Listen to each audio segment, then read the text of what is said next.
And now it's my very great pleasure to welcome to the program the co-writers of a new London musical entitled The Queen is Mad, a musical tragedy, which was staged for a short season at the Lion and Unicorn Theatre in London in March of 2024. Produced by Pinecone Performance Lab, and an original London cast recording is now available on streaming platforms.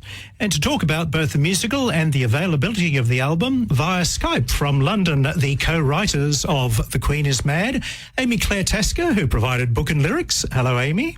Hello. And also the composer, Tom McGrath, who provided both music, book and lyrics. Hello, Tom. Hello, Rob. Thanks for having us. You're most welcome. And I was interested to read your autobiographies. Amy, you have a BA in drama from the University of California in Irvine. Is that where you're originally from, or did you go over to California to study there? Originally, my parents are from Leeds, and I was born in England. But when I was 5, we moved to California. I grew up there. I went to university there. I started my career in San Francisco, and then 5 years after that, moved to London. Aha. And Tom, I note that you have a background in classical and Irish folk music with a master's degree in contemporary composition from Trinity College, Dublin. And also, an interesting fact, you work as a part-time National Health Service doctor. Is that a case of having something to fall back on, just in case composing didn't work out for you on a full-time basis? What's the story there? Yeah. Yes, Rob, that's exactly it, yes. Yes, my parents sent me music lessons and encouraged me to do music as a hobby. So yes, I did medicine for my undergrad, but I fell into the drama society there and started writing musicals in my free time and decided that's what I wanted to do with my life. So yes, for the last 2 years I've been working 2 days a week as a doctor, which I really enjoy as well. Then the rest of the time I write musical theatre. Mm-hmm. So from the Irish folk music and classical music, you got into musical theatre. What was the start there? Did you go back to school days or later than that? When I was 14, I was really into horror films, and the Phantom of the Opera movie came out, the Joel Schumacher film that year, and I thought it was a horror film, so I went along very excited, and at first was very disappointed when the characters started singing on screen, but then after about 10 minutes, I was really hooked in, and I just was really blown away by that. So that was really got me hooked on musicals, and from there, that was the beginning of it all for me. Mm-hmm. And Amy, you're the co-director of Pinecone Productions there, which I see specialises in musicals. Where did your start in musical theatre begin? I suppose it probably traces back to doing music classes in school, and I played the trumpet in the school band when I was 8. Not very well, but my parents and neighbours were very supportive, or at least tolerant. And from there I went to the school choir, and from there a friend said, "Hey, I'm going to go audition for this musical. Do you want to come along?" And that was really it. I'm pretty sure the musical was terrible, but it was an absolute gateway for me to put together music and storytelling, and from there I was about 16 and I was like, right, that's what I'm doing. So I went and explored lots of different ways of making theatre, went away from musical theatre for a while, and then found my way back in when I taught myself to play the ukulele in about 5 years ago, and from there started writing songs, and then thought, oh, why am I not doing music in all of my theatre work? So here I am. Tom and I met on this book, music and lyrics workshop in London, which is a kind of professional development and artistic development for musical theatre writers. We were paired together to write a 10-minute musical, and we just got on like a house on fire. We were equally nerdy and intense about writing, and we made little paper flower props, and the book writer we were working with is like, okay guys, you go off, and we just basically haven't stopped since. Oh, great. And musical influences, do you have any particular favourite musical theatre composers, or do you sort of finding your own voice in writing these musicals? Musical theatre wise, I really like Stephen Sondheim, Stephen Schwartz, William Finn, Alan Menken. I also really like kind of the neoclassical period of classical music as well in the early 20th century, so Debussy, Stravinsky, Bartók. And then Irish music composers, I really like Mícheál O'Sullivan and Sean Davey. They're more modern Irish composers who fused classical music with Irish music. I also really like pop music, and I really love Max Martin, the songwriter, and Steve Mack as well, who's a songwriter in Britain. All those influences together, Rob, come together for me when I write. Mm-hmm. And Amy, any musical influences in your particular writing sphere? I would say because in our collaboration between me and Tom, I do book and lyrics. So my influences are maybe more text-based. But certainly Stephen Sondheim and Stephen Schwartz are I really love their work. And I'm not trying to emulate them. I think their lyrics are a bit flashy for what I want to do. They're delightful. They're so fun to listen to. But I'm more focused on... I guess I don't want my lyrics to sound like me. Mm-hmm. I want them to sound like the character. So Lynn Ahrens is a big kind of, I really like her work. She did Anastasia, and there was something else we were talking about lately, Tom. Do you remember what it is? Ragtime, of course. Yes, so that's sort of where I'm.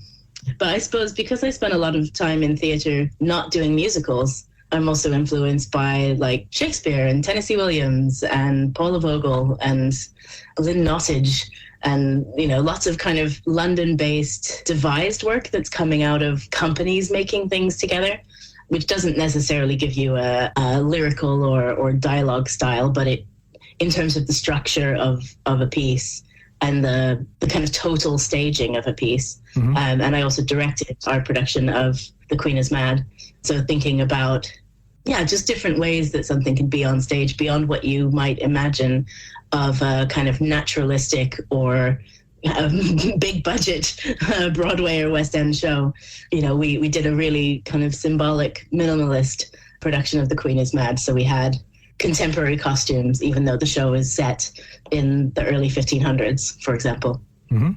And where did you first come across the story behind The Queen is Mad? Did you study her history in high school, or did the story suddenly pop out and you thought, that'd be an interesting idea to develop further into a musical? I was in Madrid 2 years ago in the Prado Gallery there, and I saw a painting of a woman looking distraught beside the body of a dead man, and I just thought, gosh, who is this woman and why does she look so sad? So I Googled the painting, and it turned out it was this queen, Joanna of Castile, and I'd never heard of her, but I started reading all about her backstory and about how she had gone down in history as Joanna the Mad and was, I suppose, apparently had lost her mind. And I initially was, because I work as a psychiatrist, I was really interested in the psychiatric aspect of it. And the musical was originally, I thought, it could be a good story about a person succumbing to psychiatric illness. But then the more as I was researching her, the more I felt everything she was doing seemed perfectly reasonable and of sound mind based on the circumstances she was in.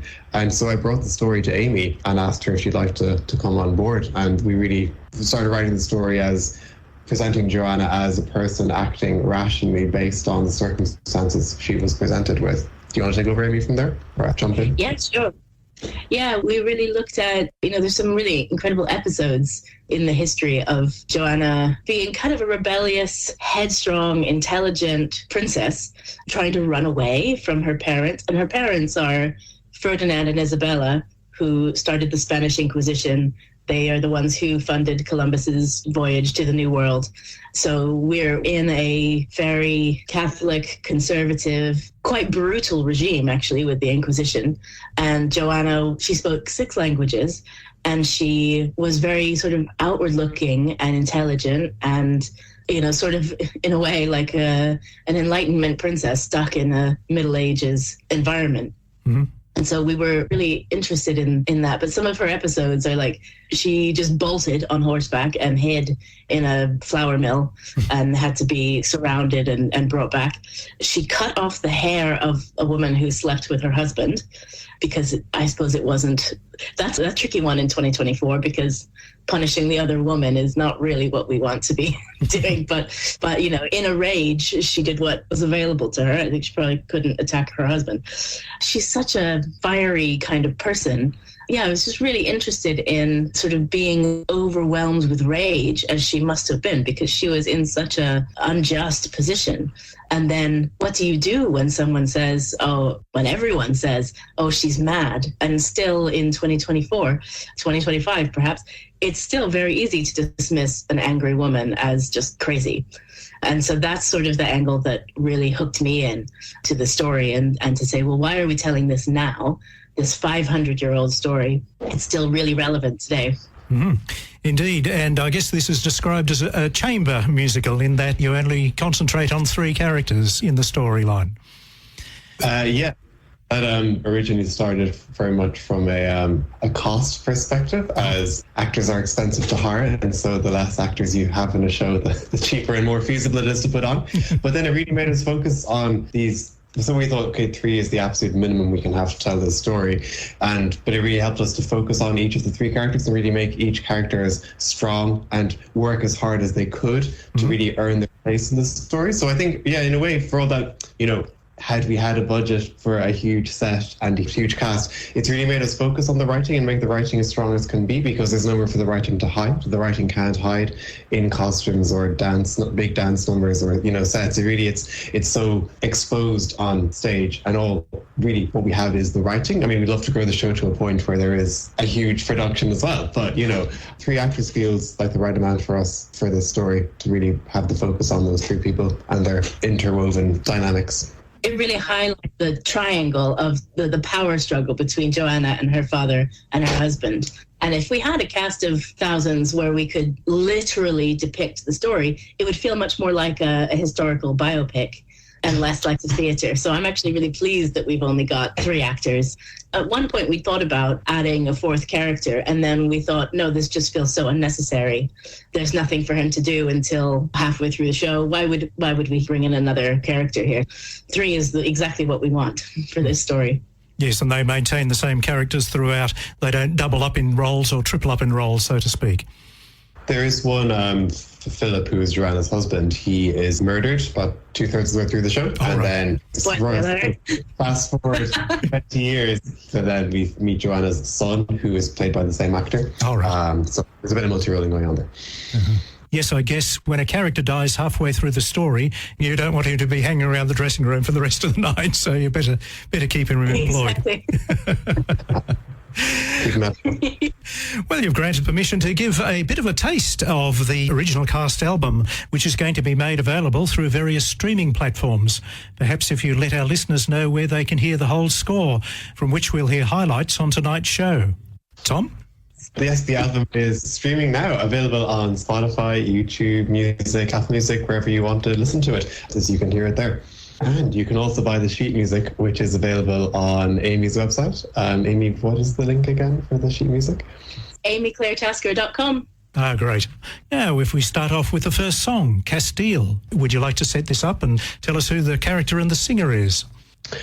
Sure. So this Castile is the opening number of the show, and it's the very first thing we hear in the musical. So it introduces us to the character of Joanna, 16-year-old Joanna at this point, and her world and the circumstances she's up against and how she wants to escape it.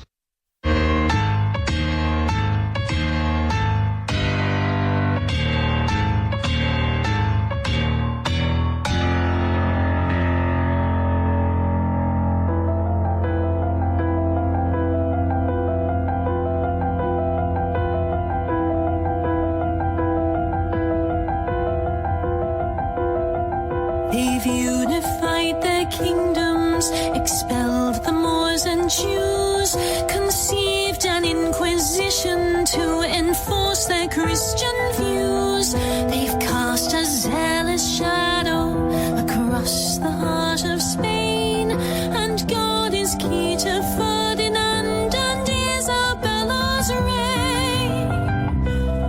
For this is Castile, their righteous Castile. They've crossed the wild Atlantic, found cities made of gold, a continent of people to be conquered, bound and sold. Their world grows ever wider, with lands Columbus finds, but nothing he discovers can expand their narrow minds. For this is Castile, their backwards Castile. Piety rules with an iron hand, punishing those who will not obey, proclaiming the verdict across the land. Sinners, devils, hell to pay. The ropes pull taut and the screws turn tight. One final chance to repent and plead. Then come the screams when the flames ignite. The flesh peels away and the corpses bleed. So take heed. These terrifying monarchs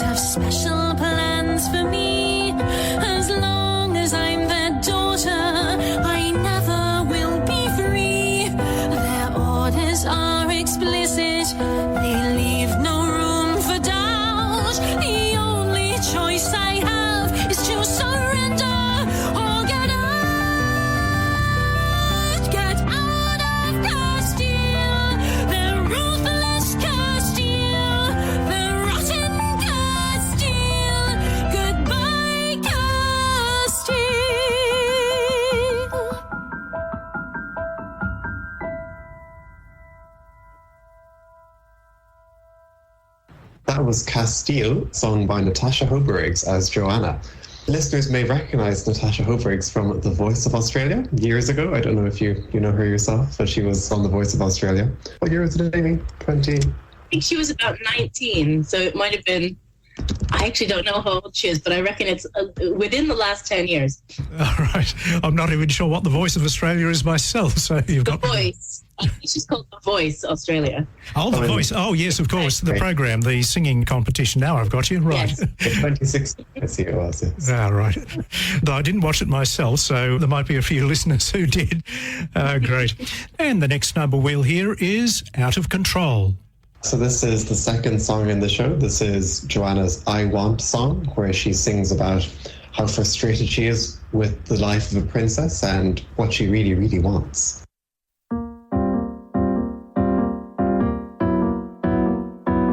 Out of control, out of control. Everyone says I am out of control. Oh, Joanna, you're such a difficult child.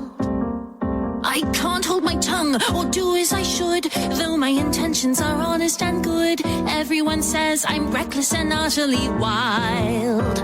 But why give me education? Why teach me how to read if intelligence arouses their disdain? They've no patience for a woman who supposes she can lead. If they wanted a puppet, they ought to have cut out my brain. My parents believe I am possessed, panicking when I refuse to be blessed. Call the bishop to save her wicked soul. So they pray for their daughter who's hopelessly out of control. Out of my hands, out of my hands. All of my choices are out of my hands. Try as I might to alter the course of fate. Oh, the places I go, the way that I dress, the books that I read and the dreams I suppress, all remain in the grip of the Spanish state. And tomorrow I'll be married to a man I've never met, who expects me to be pretty and polite. And it seems my greatest value is the son he can beget. Well, he'll be surprised if he thinks I won't put up a fight. Try to resist, vows will be said and the bride will be kissed. Then the crowds will cheer as the wedding bells toll. For a princess's future is never within her control.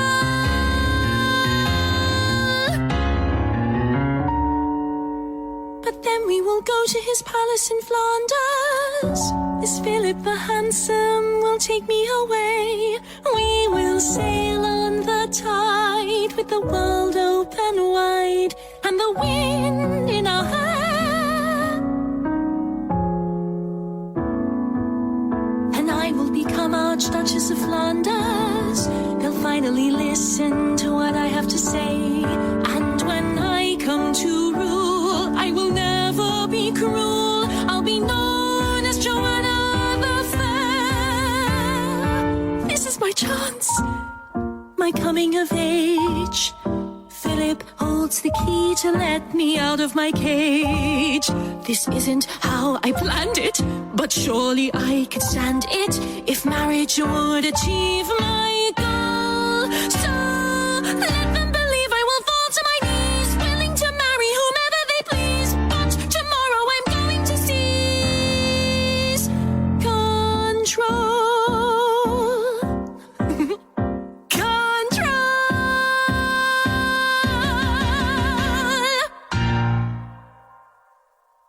That was Out of Control, again sung by Natasha Hoberiggs as Joanna. Now, the next song from the score is Happy. If you'd like to set this up for us, Amy. Absolutely. So Happy begins with Joanna's marriage to Philip the Handsome. Yes, really, that's what he was known as. And they meet for the first time at the altar, and they're immediately smitten with each other. And then as the song continues, well, you'll hear, maybe I shouldn't say too much about what you'll hear, but they move to his home in Flanders, and then it kind of charts the first few months of their relationship.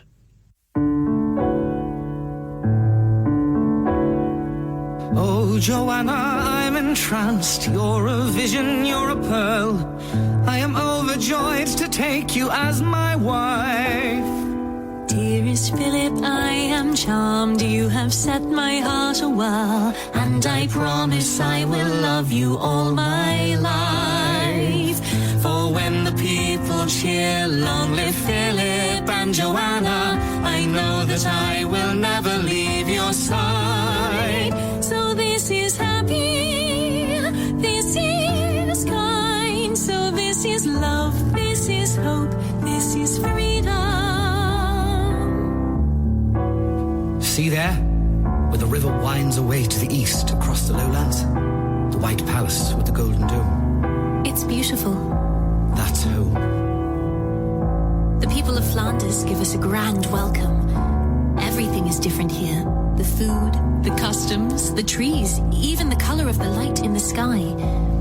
Philip says I'll get used to all of it.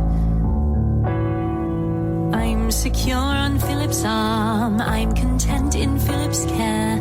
I am ardently adored in Philip's bed. I may hunt in Philip's woods. I may ride on Philip's mare. In his library I have left no book unread.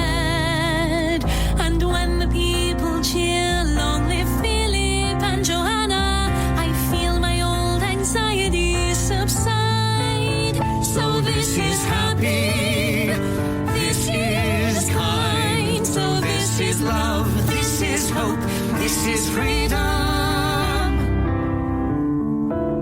Oh, darling, don't wear that dress to dinner tonight. Why not?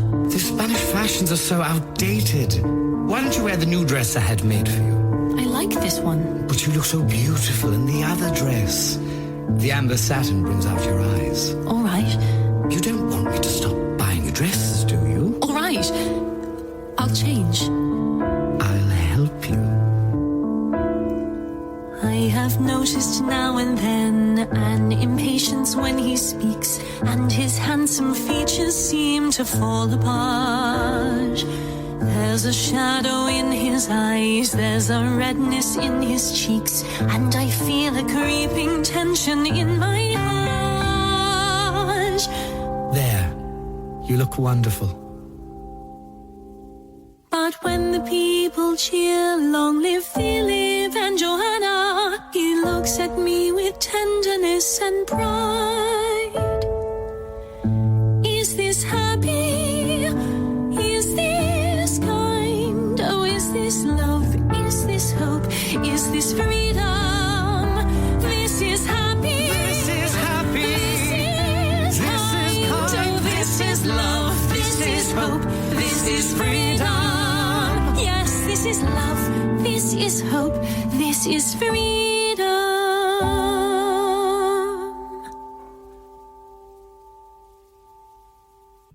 That was Happy, sung by Natasha Hobriggs as Joanna and Brian Raftery as Philip.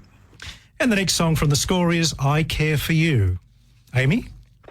So I Care For You kind of takes further the things that were coming up in Happy, of Philip becoming more and more controlling of Joanna. And for this song, we did a lot of research into emotional abuse and the way that people manipulate their partners to think that he's the only one who cares for her.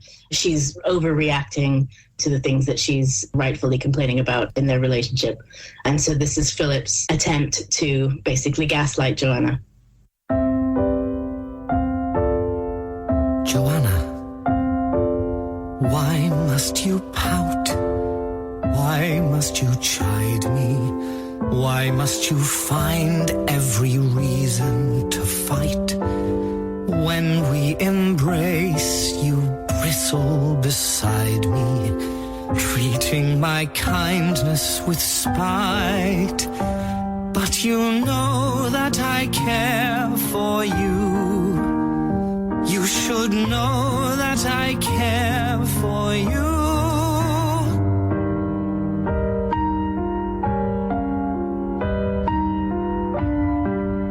I've done my best to comfort and please you, satisfied every desire and demand. I know your heart. No one else sees you. Darling, you must understand. You must know that I care for you. You should know that I care for you. Let go of your fears and you'll find I will be fair and true. Trust in me. Let me untangle your mind. I will watch over you. Joanna, don't you see? Don't you know that I care for you? You should know that I care for you.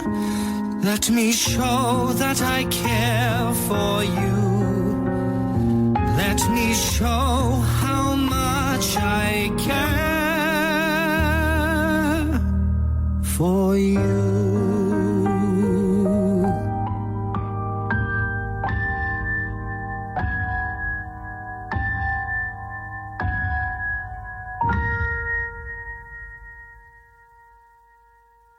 That was I Care For You, sung by Brian Raftery as Philip. Mm-hmm. And the next song, Locked Away, was one of the finalists in the 2024 Stars and Drew Best New Song Prize. If you'd like to set this one up. Thanks, Rob. Yes, so Locked Away is the main song from the show. It happens just at the end of the first act when Joanna, who's been locked away in a tower by her husband, Philip, she then learns she's inherited her mother's kingdom of Castile. And so for the first time in her life, she suddenly is more powerful than her husband, and she has realized she has control of her life again. And she decides she's never going to be controlled ever again. And so she tells her husband exactly how she feels. All my life I've been told to be meek and shy, not to question why, not to lead but follow. Little girls should be quiet and wives should obey. And despite all the years being shoved aside, all the wounded pride I've been forced to swallow, I refuse to be silenced or do what you say. So it's no wonder that you think I should be locked away. And you play with my mind, you pretend I'm mad, twist the love we had, contradict and scold me. And you tell me to trust you and say that you care. Though I used to believe in your twisted lies, your adoring eyes, and all the dreams you sold me. Now the spell has been broken, so Philip, beware. The tables are turning, try to lock me away if you dare. Now I see this world was created by men to ensure they retain all the power.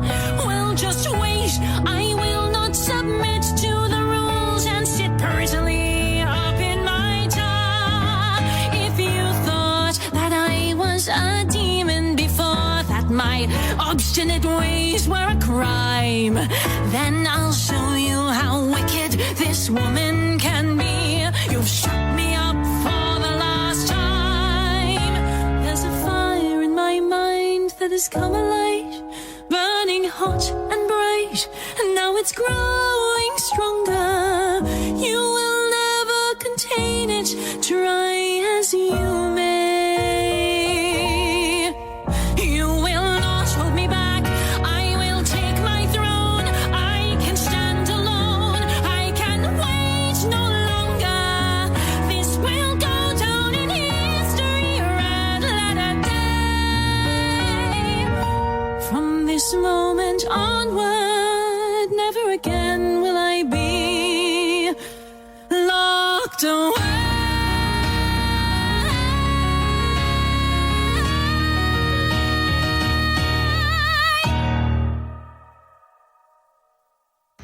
That was Locked Away, sung by Natasha Hobriggs as Joanna. Mm-hmm. And what's the process behind the Styles and Drew Best New Song Prize? Is this something that you nominate yourself, or is it outsiders who come and see the show and nominate the song for you? It's something by application. So there's an organisation based in the UK called MMD, or Mercury Musical Developments, and they are a membership organisation for musical theatre writers. And they do actually have international memberships. So if any Australian listeners are interested, do check it out. It's a great organisation. There's lots of support for musical theatre writers there.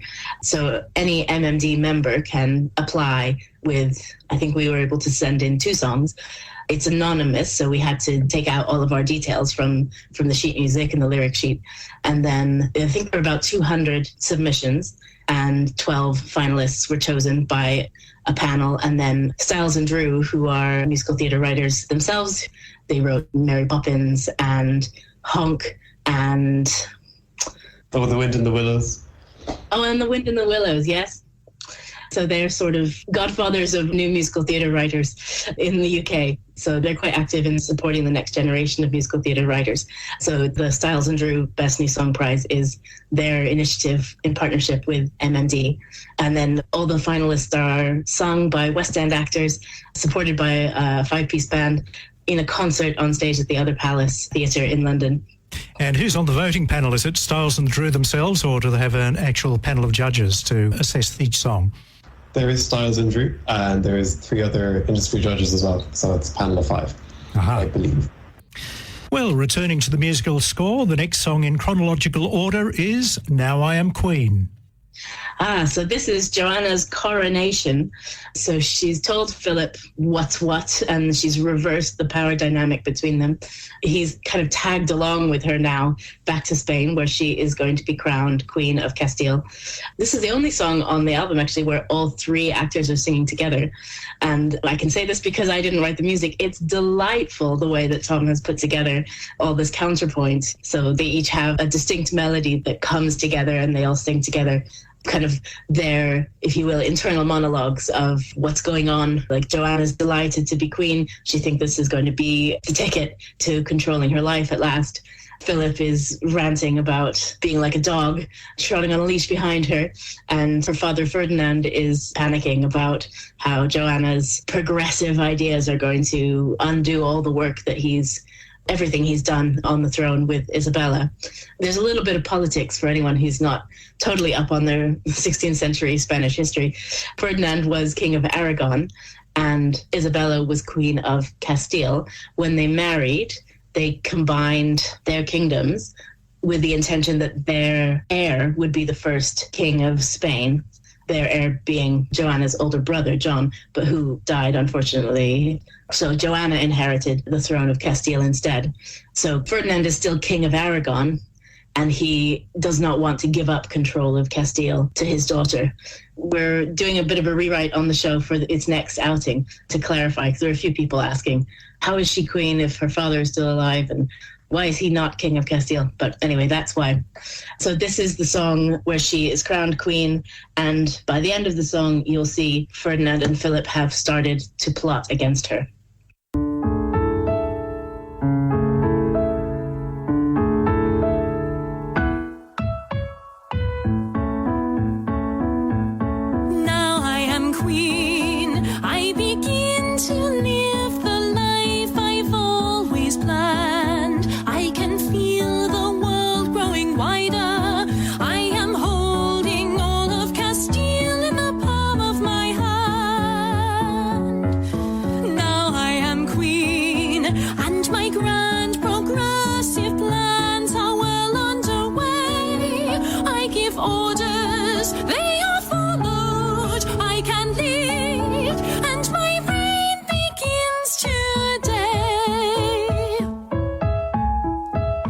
She's writing the rules, now she's running the show. Does that mean I'm a man or just a mouse? I don't know. I'm like a dog trotting on a leash behind her, and everyone is laughing that I'm whipped into place. How can I show my face? Now she's taking control, now she's seizing the day. How on earth has this mess come to be? It's wrong and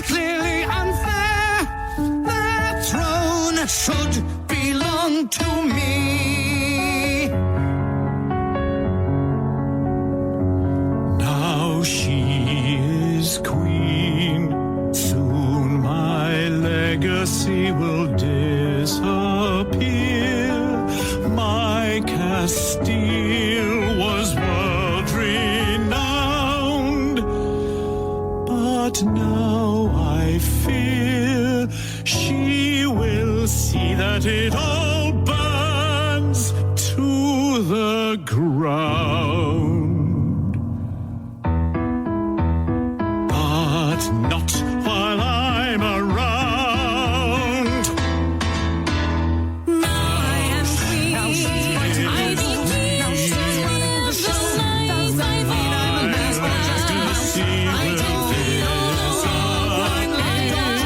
I am holding all of festivities, laughing at my hands. Now I am queen, and my precious rules the land I will still have to do. I give orders, they are told I can lead, and my reign begins today.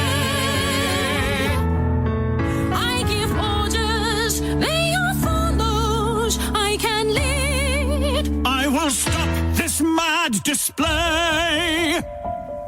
Your Royal Highness, Your Majesty? I hear the Queen is not well. Oh? She seems in high enough spirits to me. I hear she is prone to fits of temper and even hysterics. A canny fellow could turn the situation to his advantage. What? She is rash and naive. She will not take advice. If we don't stop her now, we will all pay the price. To leave her in power is completely absurd. It's clear her authority must be removed and transferred to us. To us? Yes. We will tell all the court that our queen is insane. She's unfit to continue alone in her reign. And so to protect her and govern the land, her father and husband will graciously lend her a hand. We will tell all the court that our queen is insane. We have found something dangerously wrong in her brain. And so for the sake of our precious Castile, her father and husband regretfully have to reveal. Joanna La Loca, the queen is mad. Joanna La Loca, the queen is mad. Now I am queen, and my kindness is beloved throughout the land. My Castile. Now she's writing the rules. Now she's running the show. Does she think she can just push me around? I say no. Now I am queen. But catastrophe is drawing near. Now I am queen. Now I am queen. Joanna La Loca. Now I am queen. Queen is Now I am queen. Joanna La Now I am Joanna La Loca, the queen is mad. Now I am queen. Joanna La Loca, the queen is mad. Now I am queen. Joanna Now I am La queen. Loca, the queen is mad. Now I am Joanna La Loca, the queen is mad. The queen is mad. The queen is mad. The queen is mad. I am not mad. That was Now I Am Queen, sung by Natasha Hobriggs as Joanna, Brian Raftery as Philip, and Alan Vickery as Ferdinand. And the final song, I guess, sums up the title, The Queen is Mad, and it's entitled Rage. This is one of my favorite moments in the show. It's she says delightedly, getting ready to describe a horrible tragedy. I find it very affecting and moving. So this is Rage, where Joanna has been successfully undermined by her father and husband, and Ferdinand has now locked her away for the final time. And this is her realization that even becoming queen was not enough to protect her from the forces that were working against her, and Ferdinand's desire for power and the really ruthless campaign against her, where he has successfully made everyone believe that she's mad, and so he can lock her in a convent for the rest of her life. And this is her reaction to it. So the song is called Rage. The first thing that happens is a sound effect of the door closing and locking. And then some time passes, you'll hear Ferdinand comes in. So the thing that Joanna's holding on to until she can't anymore is her rage.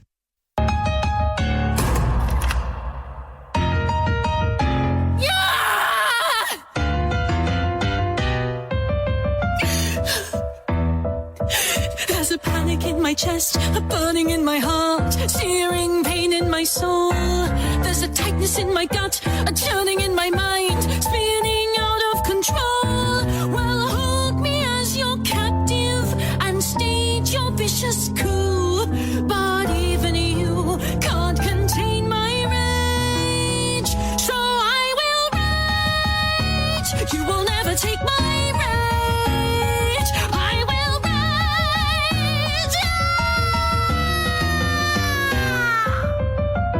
Joanna, get up. The senators are here to see you.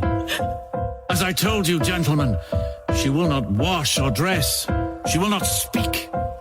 She is in no state to continue her reign. Her poor husband's untimely death has broken her spirit.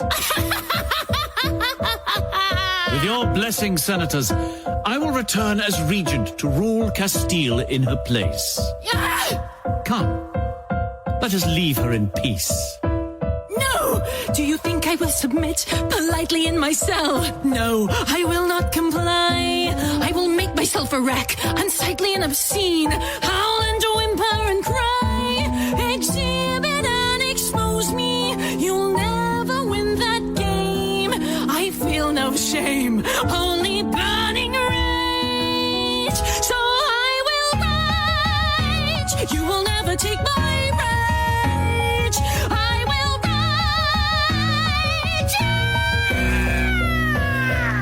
I have decided to send Charles home to Flanders, now that he is old enough to travel. What? His aunt has agreed to raise him. No! You are in no state to be his mother. Please. It is decided. At least let me say goodbye. No. You frighten him. He doesn't want to see you. You have taken everything I love, but you can never take my rage. You have taken everything I am, but you can never take my rage. And I will rage. You will never take my rage. I will rage. Rage. Rage. I will rage.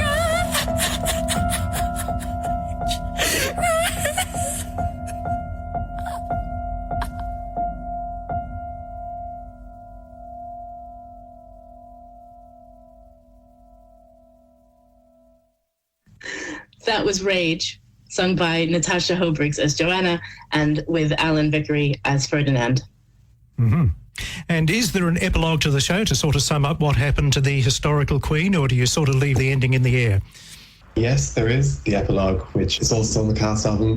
Unfortunately, the real-life Joanna was locked in a tower for the rest of her life, and she apparently did lose her mind at the end and experience what would be dementia nowadays. So yes, it was a very sad ending for her, and that does happen in the show, where she begins to question her sanity and really ends her life locked in a tower. So it's a tragedy, a tragic ending for Joanna. Mm-hmm. And if you don't mind me asking the cliched question, which comes first, the music or the lyrics? I suppose it would have to be really actually the lyrics, because Amy and I decide on the title together, and then I will go and write all the music, already knowing the title, and I'll write a draft of the lyrics, and then I'll send it back to Amy. So technically one lyric does come first, the title, but then all the rest of the music comes before any other lyrics, if that makes sense. I would say the story comes first, then the music, then the lyrics. Yes, story first, absolutely. Yeah. And do you have any musical themes in your mind, Tom, when you're composing the music? You know, this suits a dramatic situation, this suits a lighter situation, this suits a romantic ballad, that type of thing? Yeah. Before I actually write any notes, Amy and I will have gone through the whole show together, and we would have mapped out each song, and we will decide oh, this song should have this atmosphere of music, this song should be roughly that tempo, roughly that length. And we'll, as Amy said, we'll have mapped out the whole story. So we'll know not the specific lyrics, but we'll know what the lyrics want to be saying in each song and what the journey is of the lyrics. We'll have decided together, these we want a nice contrast from song to song of mood and of atmosphere. So we'll have decided all that before actually any notes get written. So going into actually writing notes, I've got a fair idea of what the song is going to be like in a general sense, if not specific notes. Yes. And Amy, you sort of hinted at it there, but you're talking about rewrites. So there obviously is going to be a life for The Queen is Mad beyond the initial staging back in March. Yes, we are making plans and doing funding applications. And so we did a kind of Fringe Festival length version of the show in March. There were a few moments that were a bit breathless through the story, that it went quite quickly, that we want to expand. And we reckon the show wants to be about 75 or 80 minutes. So we've got a couple of songs that we want to add. And then there are some moments where we can just let that dialogue breathe a bit more. So we're speaking to producers in Ireland and the Netherlands and the UK. We're looking at potentially an Edinburgh Fringe run in 2025. So there's definitely a future life for the show. We're making some plans, but nothing's quite in stone yet. Mm-hmm. If there are any Australian producers listening, we'd love to get in touch about bringing the show down under. Oh, certainly, yes. Well, there's an opening for you indeed. We do have sort of fringe venues around here in Melbourne too. So Chapel Off Chapel is one, a converted chapel, which now serves as a theatre, and they put on small-scale musicals. So that would be an appropriate venue for such a show as this. Mm-hmm. Brilliant, thanks. As we heard in the cast recording there, Tom, you provide the piano accompaniment. Any thoughts, if you do get funding through, of having it fully orchestrated at some point in the future? Oh yes, I think our ideal orchestration would still keep it small, so not full set 20-piece band, but piano, clarinet, violin, cello, maybe some light percussion as well, but I think it would work best in a kind of more intimate setting. Mm-hmm. So you're going to keep it as a chamber musical rather than expand it depending on how things go with funding in the future, perhaps? Sure, yes. I think we both think this show would work better in smaller spaces, like 200 seats, as opposed to massive 1,000-seat places, but you never know. I'm sure we're open to anything. Time will tell. Yeah, I think as we go forward with our writing partnership as well, we've got another show that we're working on called Rising, which is about Patrick Pearse and the Easter Rising in 1916 in Ireland, the declaration of the Irish Republic. So that show is 6 actors, like 6 actors minimum, and potentially we would write in a chorus to be a kind of bigger scale show. So then the show after that, perhaps we'll do something that needs a cast of thousands, and we'll see what happens. Great. Well, we wish you every success with The Queen is Mad and also the future projects that you're working on. And our listeners have been given a taste of the score. And so, Tom, if you'd like to remind them once again where they can hear the full cast recording by the original London players. Sure. Yes, Rob, you can hear the original cast recording on Spotify, Apple Music, YouTube Music, whatever your choice of streaming service is. You can hear The Queen is Mad original London cast recording. Well, it's been a very great pleasure speaking with you, Amy and Tom, and here's to your future productions. Thank you, Rob. Thank you so much for having us, Rob. You're most welcome. Thanks, Rob. This was great. Bye for now. And I've been speaking via Skype to London with the co-writers of the new British musical The Queen is Mad, Amy Clare Tasker and composer Tom McGrath.